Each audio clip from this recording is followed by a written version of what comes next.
separateness, even though they are disregarded for tax purposes. All right. Again, in this 2005-40,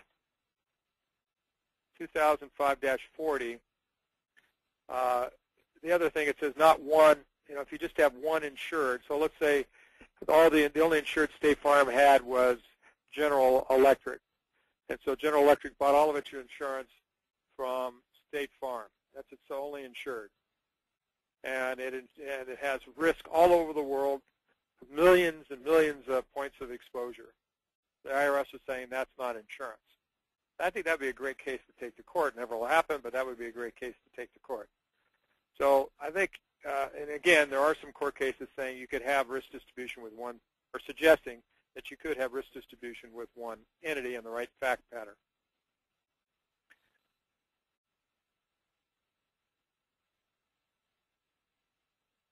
All right, there's other issues that you should be cognizant of.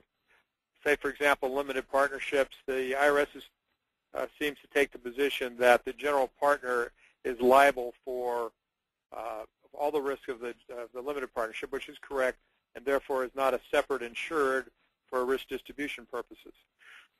Well, okay, because the general partner is ultimately responsible and the limited partners have limited liability and the limited partnership only has certain assets in it. Well, that would not necessarily be true for property coverages. So let's say you had a limited partnership that was insuring wind damage on apartment building on the Gulf Coast.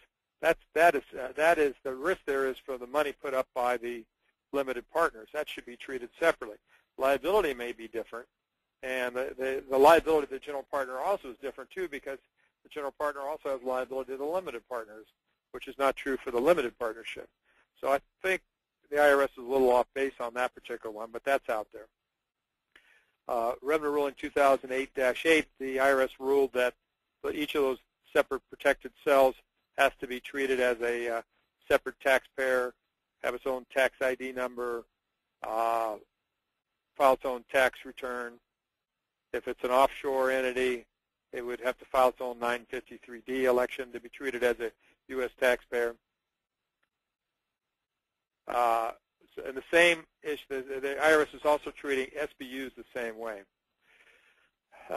This Revenue Ruling 2009-29, this is another one you should be aware of. This is really the look-through rule that's been around for a while. Somebody came up with a bright idea of, we will have, for example, AIG issue all of our insurance, and then we'll have AIG insure our captive.